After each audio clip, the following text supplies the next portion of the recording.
The golden hues of dawn had yet to break over the eastern horizon as Luz Maria's hands worked the dough with practiced precision.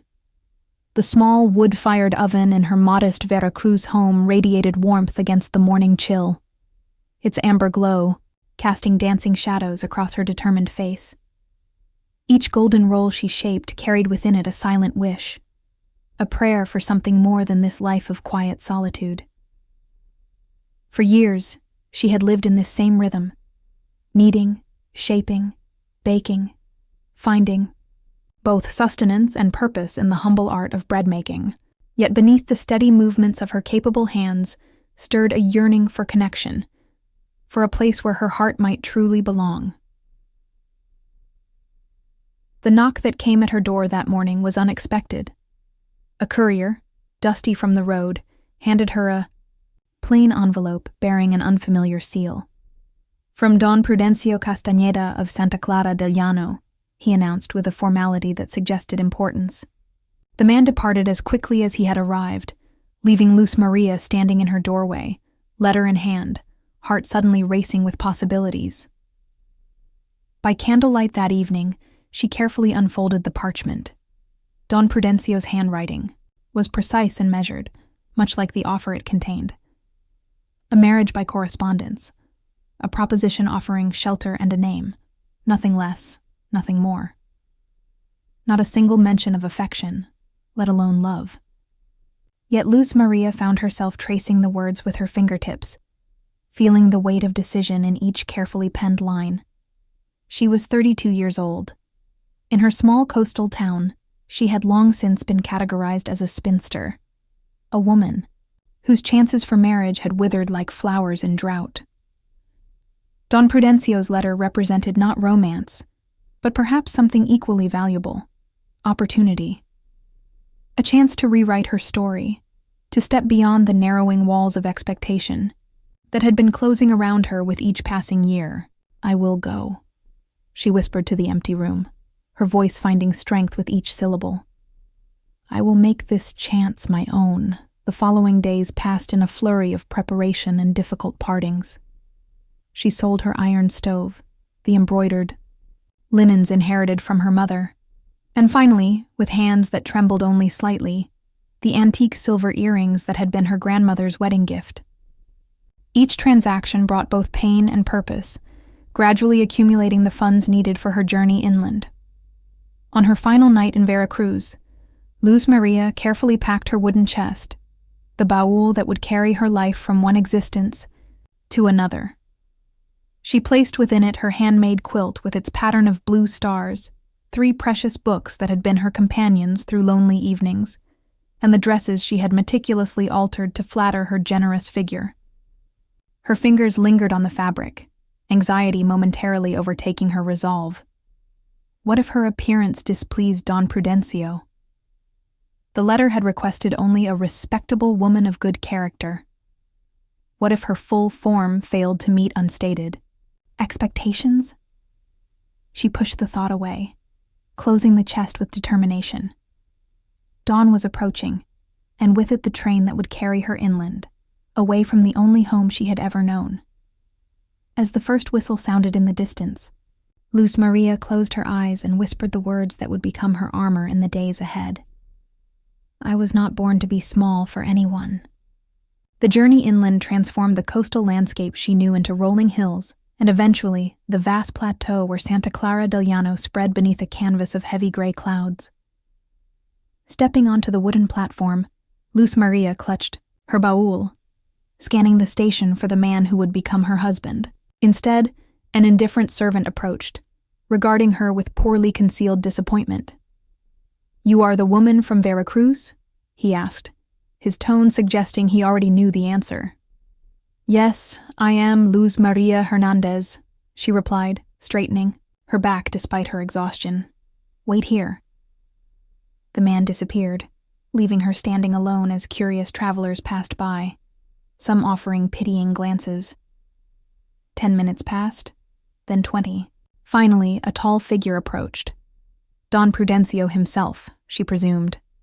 His sharp eyes assessed her with cold calculation, lingering on the fullness of her figure. The disappointment in his gaze cut more deeply than any word could have. "This isn't what I expected," he muttered, loud enough for nearby workers to hear. Then, with a curt turn that conveyed finality, he vanished back toward the grand house visible on the hill, the echo of his footsteps leaving Luz Maria standing like abandoned cargo amid strangers' stares. The realization settled over her like a physical weight. She had been rejected, discarded before even being given a chance. The train that had brought her had long departed. There would be no easy return to Veracruz, no restoration of what she had sacrificed to come here. With nowhere else to turn, Luz Maria wandered the dusty streets of Santa Clara, the weight of her baul growing heavier with each step. It was near sunset when she came upon a modest building with bottles of colored glass displayed in its windows. Don Mateo's apothecary. The old apothecary, his eyes kind beneath bushy white brows, listened to her truncated story without judgment. "I have a small attic room," he offered. "It isn't much, but it would give you shelter while you decide your next steps." The room smelled of alcohol and dried herbs that hung from the rafters, but it was clean and private. That night, after unpacking her few possessions, Luz Maria wept. Not from despair, but from a complex blend of humiliation, anger, and surprisingly, relief. The marriage would have been a transaction devoid of warmth. Perhaps its dissolution, before it began, was a mercy disguised as rejection. By morning, her practical nature reasserted itself. "I can bake," she told Don Mateo. "Perhaps I could sell bread at the market." The old man's smile crinkled the corners of his eyes. "The back kitchen has a small oven. It hasn't been used in years, but it might serve your purpose." And so began Luz Maria's unexpected life in Santa Clara del Llano. Each morning, she rose before dawn to prepare her doughs, finding comfort in the familiar rhythms of baking. By mid-morning, she would set up her small stall in the marketplace, offering rolls and sweet breads to a community that viewed her with curiosity and, from some quarters, disdain. "She's the one who was rejected," whispered one woman to another as they passed her stall. Luz Maria pretended not to hear, focusing instead on arranging her breads with dignity. Some bought from her out of curiosity, others from kindness. A few, like Don Mateo, became regular customers who appreciated the quality of her baking. But beneath the surface of each interaction lay the knowledge of her public humiliation, the woman deemed unworthy by Don Prudencio. As weeks turned to months, Luz Maria established a quiet routine. During the day, she baked and sold her breads. In the evenings, she read by candlelight or assisted Don Mateo with preparing his medicinal mixtures. She learned the properties of various herbs, the art of creating tinctures, the gentle science of healing. In these quiet tasks, she found unexpected purpose. It was during one such evening, as autumn painted the surrounding hills in russet and gold, that a messenger arrived at the apothecary with a terse, unsigned note. It requested Luz Maria's presence at the remote San Remigio estate the following day, offering no explanation beyond the promise of suitable employment. San Remigio. Don Mateo frowned. "That's the Castañeda estate. Not Don Prudencio's, but his cousin's. Count Bruno Castañeda returned from Europe some years ago after his wife's death. He's rarely seen in town." Luz Maria's first instinct was refusal. She had built something here, however modest. Yet curiosity, and a restless sense that her current situation remained temporary, led her to accept the mysterious summons. The journey to San Remigio took her through fields of agave and corn, past small villages that grew increasingly sparse as the landscape became more rugged. The grand hacienda, when it finally came into view, presented a study in contrasts. Imposing stone walls softened by climbing vines, formal gardens giving way to wild countryside beyond. She was received not by the Count himself, but by his stern-faced housekeeper, Doña Brigida, whose appraising gaze held neither the cruelty of Don Prudencio nor the kindness of Don Mateo. The Count requires a governess for his daughters, the woman explained without preamble. He has heard you are educated and of good character, despite circumstances. The hesitation spoke volumes. I have some education, Luz Maria acknowledged, but I have never served as a governess. The young lady's previous governess left abruptly. Their father believes fresh perspective might benefit them. Doña Brigida's tone suggested she might not share this opinion. You will meet them now. Josefina and Leonor Castañeda were studies in contrast. The elder at 14 possessed a disciplined reserve that bordered on severity, while 10-year-old Leonor barely contained a lively curiosity behind her formal greeting. Both regarded Luz Maria with undisguised interest, their eyes taking in her sturdy figure and simple dress. Father says you make the best bread in Santa Clara, Leonor blurted, earning a reproving glance from her sister. I try my best, Lucy, Maria replied with a small smile. Perhaps someday I might teach you to bake. That would hardly be an appropriate use of study time, Josefina commented, though something in her eyes suggested interest despite her words. Luz Maria was shown to her quarters, a modest but comfortable room adjoining the schoolroom where she would conduct lessons. She arranged her few possessions carefully, placing her books on the small desk, her quilt across the narrow bed, creating a corner of familiarity in this strange new world. That evening, as she prepared her first lessons, uncertainty crept in like the shadows lengthening across the floor. What did she know of educating young ladies of position? Yet beneath the doubt lay a steady resolve. I know how to care for people, she reminded herself. I know how to listen, how to teach what I have learned. That must be enough to begin. The Count himself remained conspicuously absent during her first days at San Remigio. Luz Maria caught glimpses of a tall figure walking the grounds at dawn or silhouetted in the library window late at night. But formal introduction was apparently deemed unnecessary. It was through her students that she began to piece together an understanding of the household's master. Father brought back many books from Europe, Josefina explained during a literature lesson. He reads in 4 languages. He used to laugh more, Leonor added in a quieter moment. Before Mama died. Gradually, Luz Maria settled into the rhythm of San Remigio. Mornings were devoted to lessons: Latin, literature, mathematics, and natural philosophy for Josefina. More fundamental studies interspersed with play for young Leonor. Afternoons brought walks through the estate's grounds, art studies, or music practice. Through it all, Luz Maria felt the weight of whispers and watchful eyes. The servants regarded her with cautious curiosity, their conversations falling silent when she entered rooms. During Sunday Mass at the village church, she noted the pointed glances and hushed comments from local gentry, chief among them Doña Tadea, a widow whose sharp features matched the cutting nature of her insinuations. How remarkable that the Count would welcome such a person into his household, she overheard Doña Tadea remark to her companion. One rejected so publicly and with such visible shortcomings. The words stung, but Luz Maria had developed a thickening skin. More troubling were the whispers that mentioned Bruno Castañeda's name alongside her own. Hushed speculations about his motives in bringing an unmarried woman of questionable standing into his home.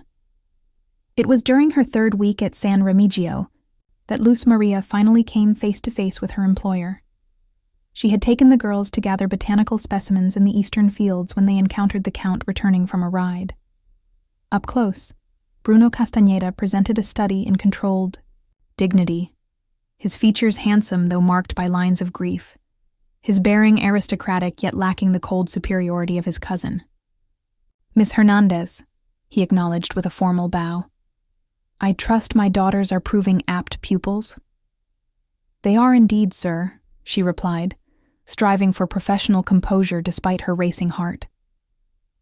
Josefina shows remarkable aptitude for languages, and Leonor's curiosity about the natural world is insatiable.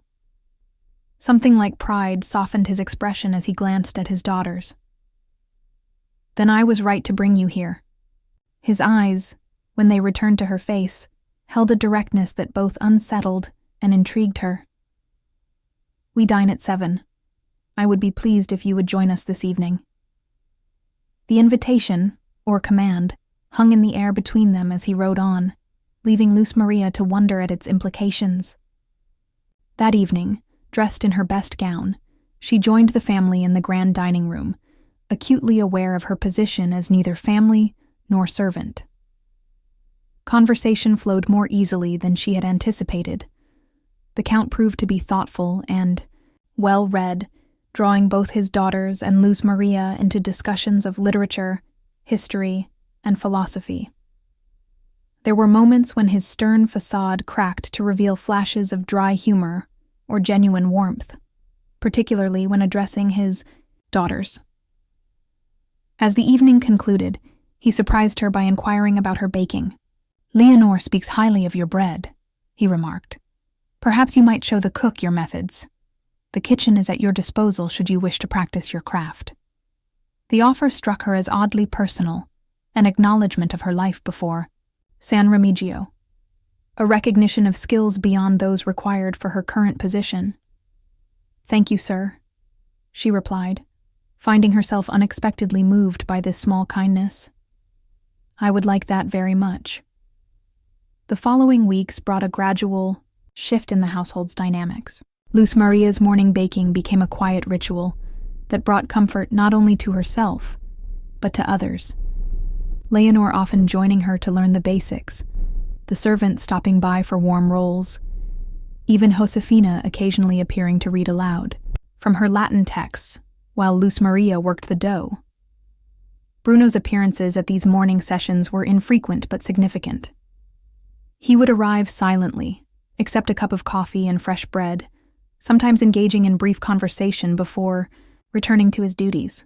Each such visit left Luz Maria with a lingering awareness of his presence, a curious tension that was neither uncomfortable nor unwelcome. This tentative peace was shattered on the day Don Prudencio's coach appeared in the San Remigio courtyard. His visit, ostensibly to discuss property boundaries with his cousin, brought him face to face with the woman he had so publicly rejected. "Well," he remarked loudly enough for the nearby workers to hear, "it seems you leave doors open, and even what you send back returns." The crude implication hung in the air, bringing a flush of humiliation to Luz Maria's cheeks and uncomfortable shifting among the men. The silence that followed was broken by Bruno's measured voice as he stepped forward. "In this house, we do not insult a lady."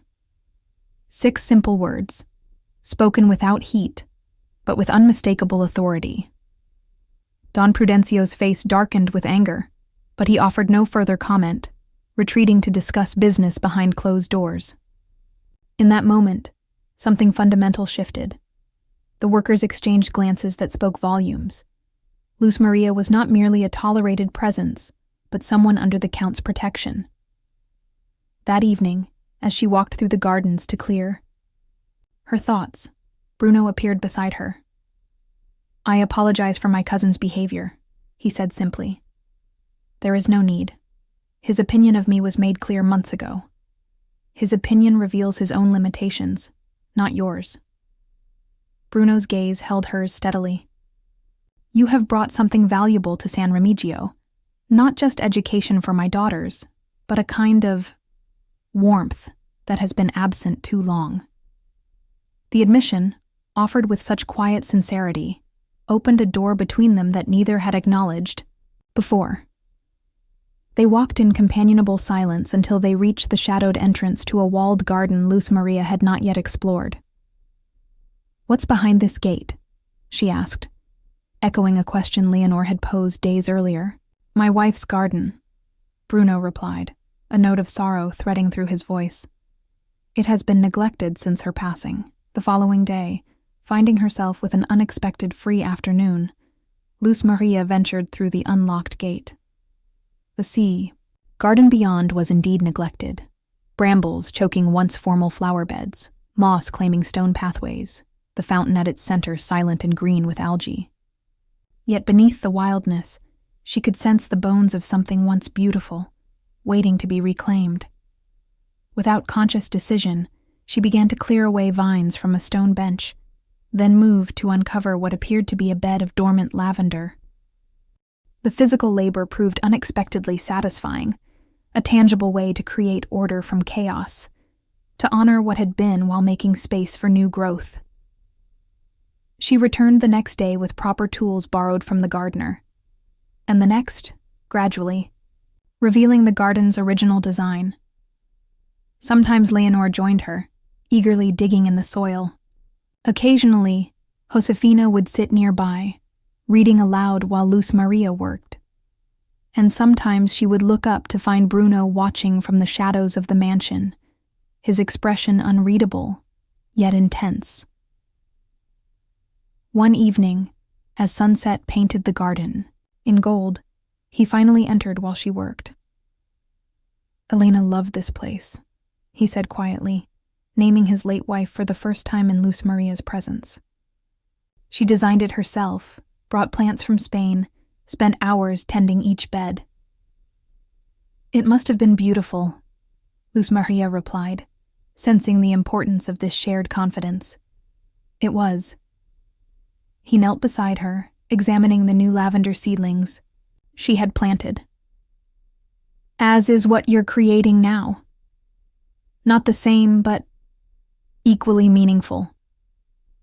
Their eyes met over the fragrant plants, a moment of connection that needed no words. In the silence, Luz Maria felt something unfamiliar unfurling in her heart, not merely attraction, but a sense of possibility she had long ago surrendered. This moment of harmony preceded the storm that broke over San Remigio the following week. A perfumed, anonymous letter circulated among the local gentry, suggesting that Luz Maria had manipulated her way into the Count's household with immoral intentions, using his daughters as pawns in a scheme to secure position and wealth. Tatin, poison spread quickly through whispers and sidelong glances. Even within the household, Luz Maria felt the subtle withdrawal of trust, the renewed wariness in servants' eyes. Only Josefina, Leonor, and Bruno himself seemed untouched by the rumors, the girls clinging more firmly to their governess, the Count continuing their evening discussions as though nothing had changed. The situation reached crisis as ominous storm clouds gathered on the horizon. Bruno summoned everyone connected to San Remigio, workers, neighbors, even Doña Tadea herself, to the main hall. As rain began lashing against the windows, he addressed the assembled crowd with controlled fury. "A coward's weapon has been deployed against this household," he announced, holding up the anonymous letter. "Lies penned in darkness to damage the reputation of a woman who has brought nothing but dedication and dignity to her role here." Lightning illuminated the tense faces of the gathering as Josefina unexpectedly stepped forward. With remarkable composure for her 14 years, she pointed to the handwriting on the letter. "This is Doña Tadea's script," she stated clearly. "The same as on the invitation she sent for her Easter celebration." All eyes turned to the widow, whose face contorted with indignation, even as guilt flashed in her eyes. The storm outside seemed to mirror the emotional tempest within, as Bruno continued, his voice rising above the thunder. "San Remigio has endured drought, disease, and death," he declared. "It will not be undermined by petty jealousy and malice. Miss Hernandez has my complete confidence and respect. Anyone who cannot offer her the same has no place in this home or community." The pronouncement, made with such public conviction, transformed Luz Maria's position entirely. As the storm raged outside, washing the land clean, so too did Bruno's words clear away the toxic residue of gossip and insinuation. In the weeks that followed, as summer ripened toward harvest season, San Remigio experienced a renaissance of sorts. Bruno announced the revival of the traditional harvest ball, an event abandoned since his wife's death. The estate buzzed with preparation. Villagers hanging lanterns in the courtyard, women stitching linens and preparing food, men polishing, silver candlesticks long stored away. Luz Maria found herself at the center of this renewal, quietly coordinating efforts, arranging flowers, guiding the girls in planning musical performances. Her relationship with Bruno evolved through shared glances and brief conversations, each carrying currents of understanding too complex for simple definition. On the evening of the ball, as twilight softened the landscape and the first violin, notes drifted through lantern-lit gardens, Bruno found her arranging final touches on the refreshment tables. "Would you honor me with a dance?" he asked, extending his hand with formal courtesy that couldn't disguise the warmth in his eyes. Their waltz beneath the stars became a public declaration of sorts. The Count and the woman once rejected moving in perfect synchrony. They're joined, hands speaking promises that words had yet to frame. Around them, the community watched with varying degrees of surprise, approval, and lingering skepticism. Yet the music wove its spell, transforming the moment into something that transcended judgment. Later, as they stood together on the terrace overlooking illuminated gardens, Bruno's hand found hers again. "I have been half alive since Elena's death," he said quietly. "Existing for my daughters but finding little joy beyond them. You have changed that, Luz Maria." "I came to Santa Clara seeking shelter and a name," she replied, echoing Don Prudencio's letter that had set her journey in motion. "I never imagined finding a place where I might truly belong." "And do you belong here?" The question held vulnerability beneath its simplicity. Luz Maria turned to face him fully, courage rising within her. "I do. Not because of this grand house or position, but because here I am seen for who I am, not merely what I appear to be." Bruno's smile deepened, reaching his eyes in a way she had rarely witnessed. "Then perhaps you might consider making this belonging permanent. Not as governess, but as my wife and the girl's mother."